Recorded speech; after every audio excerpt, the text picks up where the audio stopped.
दोस्तों, कहा जाता है कि जितना आपका ज़मीन पर कब्जा होगा उतनी ही ज़्यादा पावर को आप कैप्चर कर पाएंगे। और शायद इसीलिए इतिहास भरा पड़ा है उन युद्धों की कहानियों से जो राजाओं ने लड़े थे और भी ज़्यादा ज़मीन पर कब्जा करने के लिए। और आज के टाइम में चीन हमें इस सिद्धांत पर काम करते हुए दिखाई देता है। चीन के अग्रेशन के ना जाने कितने इंसिडेंट्स हम न्यूज़ में पढ़ते रहते हैं, और अब चीन ने आउटर स्पेस पर भी अपना डोमिनेंस क्रिएट करने के लिए कदम बढ़ा दिए हैं।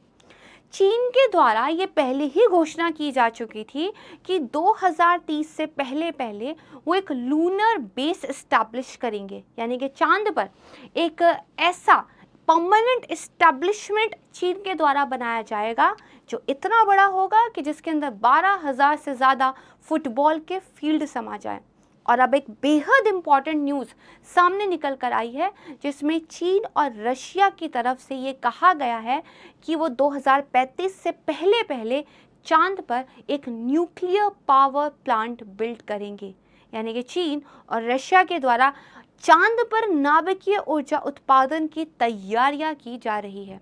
सिर्फ इतना ही नहीं, चीन के द्वारा 2 रॉकेट्स भी भेजे जाएंगे और जिसमें से एक रॉकेट में एक चाइनीज एस्ट्रोनॉट को चांद पर भेजा जाएगा। बात यहाँ तक फिर भी ठीक थी, लेकिन चीन ने यह भी कहा है कि वो चांद पर एक सर्विलेंस नेटवर्क भी बनाएंगे, यानी कि चांद पर हजारों सीसीटीवी कैमरा चीन के द्वारा लगाए जाएंगे।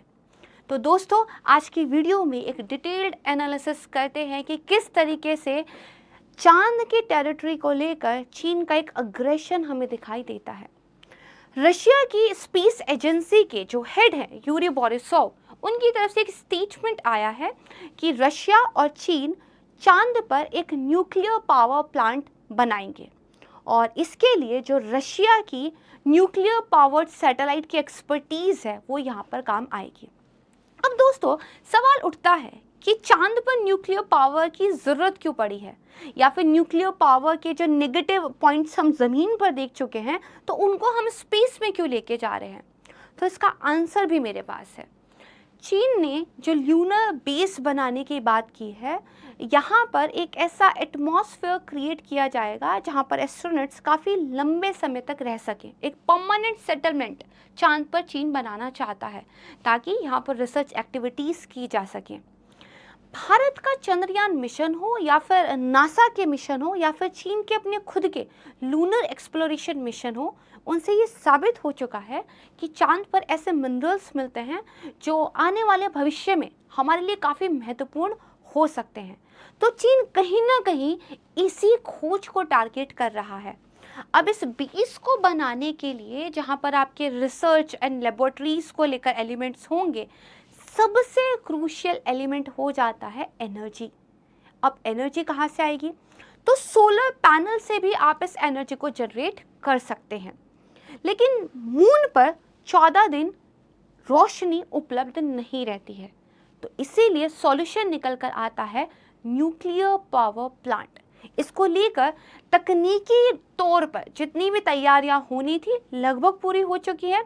एक सबसे बड़ा चैलेंज अभी भी बाकी है। जब आप न्यूक्लियर पावर प्लांट लगाते हैं तो यहाँ पर एनर्जी के उत्पादन में एक बड़ी मात्रा में हीट जनरेट होती है। उस हीट की वजह से इस न्यूक्लियर पावर प्लांट को हमें लगातार कूल रखना पड़ता है, ठंडा रखना पड़ता है, जिसके लिए हम पानी यूज़ करते हैं। तो अगर एक न्यूक्लियर पावर प्लांट आप चांद पर लगा रहे हैं तो आपको बिलियंस ऑफ गैलन्स वाटर चाहिए होगा उस प्लांट को ठंडा रखने के लिए। और अगर इस चैलेंज को पार पा लेते हैं रशिया और चीन के साइंटिस्ट, तो वो दिन दूर नहीं जब चंद्रमा पर न्यूक्लियर ऊर्जा का उत्पादन हमें होता हुआ दिखाई देगा। अब जो भी इंस्टॉलेशन इस न्यूक्लियर प्लांट की वहाँ पर होगी, इसके लिए ठग बोट नाम का एक कार्गो ट्रांसपोर्टेशन रूस के द्वारा बनाया जा रहा है, जो ऑर्बिट्स के चक्कर लगाएगा और इन सारे क्रूशियल एलिमेंट्स की डिलीवरी चांद पर करेगा। अब बात करते हैं सर्विलेंस नेटवर्क की। तो चीन ने कहा है कि हम चांद पर हजारों सीसीटीवी कैमरास लगाएंगे और उससे ना जाने कितना डेटा चीन चांद से सीधे धरती पर अपने स्टेशंस को ट्रांसफ़र करेगा। और ये बेस होगा स्काई नेट पर। ये स्काई नेट क्या है? तो दोस्तों आपको पता होगा कि चीन का अपने खुद के देश में एक काफ़ी रोबस्ट सर्वेलेंस नेटवर्क है। देश का शायद ही ऐसा कोई कोना हो जहां पर सीसीटीवी कैमरास ना लगे हुए हों। कहा जाता है कि चीन में 600 से लेकर 700 मिलियन सीसीटीवी कैमरास इंस्टॉल है और 2 अडल्ट चाइनीज पर्सन पर एक सीसीटीवी कैमरा चाइना में इस वक्त मौजूद है। और ये सीसीटीवी कैमरा काफ़ी हाई टेक्नोलॉजी पर काम करते हैं, जैसे फेशियल रिकॉग्निशन टेक्नोलॉजी। यानी कि अगर कोई आपराधिक गतिविधि होने भी वाली है तो भी ये नेटवर्क उसको पहले से ही डिटेक्ट कर लेता है, क्योंकि आपके चेहरे से आपके हाव भावों को पहचान कर ये डाटा इकट्ठा करता है। अब यही पावरफुल टेक्नोलॉजी चीन के द्वारा यूज़ की जाएगी चांद पर। तो कहीं ना कहीं चीन जो अपने देश का सर्वेलेंस कर रहा था, अब वो हमें चांद का एक सर्वेलेंस करते हुए भी दिखाई देगा। और शायद इससे जो आउटर स्पेस में अदर कंट्रीज़ के द्वारा लूनर एक्सप्लोरेशन मिशन भेजे गए हैं, उनकी प्राइवेसी को लेकर एक मुद्दा उठ सकता है। तो इसका पर्पस क्या है? चीन की तरफ से क्या कहा गया है कि वो क्यों ये सीसीटीवी कैमरास लगा रहे हैं? तो उनका कहना है कि जो हमारे लोग होंगे वहाँ पर, जो हमारी फैसिलिटीज़ हैं, हम उनकी सिक्योरिटी करेंगे। साथ ही वहाँ से जो एक डाटा इकट्ठा होगा उसको हम अर्थ पर ट्रांसफ़र करेंगे। और साथ ही उनका ये भी कहना है कि पूरे लूनर इन्वायरमेंट की हम सेफ्टी और सिक्योरिटी का ध्यान रखेंगे। अब चीन के इरादे क्या हैं ये तो वक्त बताएगा, लेकिन अगर हम चीन की जर्नी को देखें तो एक उदाहरण देने वाली यात्रा हमें दिखाई देती है। 1970s के दशक में चीन ने अपनी पहले सैटेलाइट लॉन्च की थी और ऐसा करने वाला चीन 5वां देश बन गया था। इसके बाद 2003 में एक ह्यूमन मिशन जो है चीन के द्वारा भेजा गया था और ऐसा करने वाला वो एक तीसरा देश बना था। सिर्फ इतना ही नहीं, चीन के द्वारा 2007 के आसपास अपने लूनर एक्सप्लोरेशन मिशंस को स्टार्ट कर दिया था, जो आज तक चल रहे हैं और जिनकी कड़ी हम यहाँ पर देख पा रहे हैं।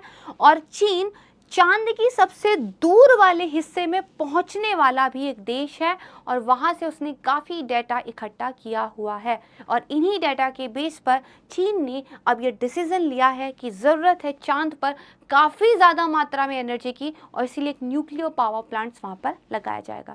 This is all about from my side and I hope कि आपने इस इंजॉय किया होगा वीडियो को। अगर आप इसकी PDF को डाउनलोड करना चाहते हैं तो मुझे मेरे टेक्स्ट बुक चैनल पर ज्वाइन कर सकते हैं, Prachi ma'am text book, and मैं आपको ऐसे ही वीडियोज़ के साथ लगातार मिलते रहूँगी।